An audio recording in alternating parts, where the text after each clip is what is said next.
இல்லை அவரு கட்டல அவரு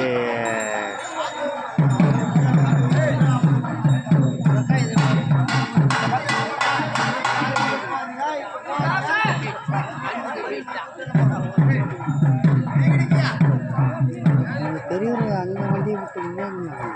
யாரு புரியல பெரியவர் மண்ணால சொல்றியா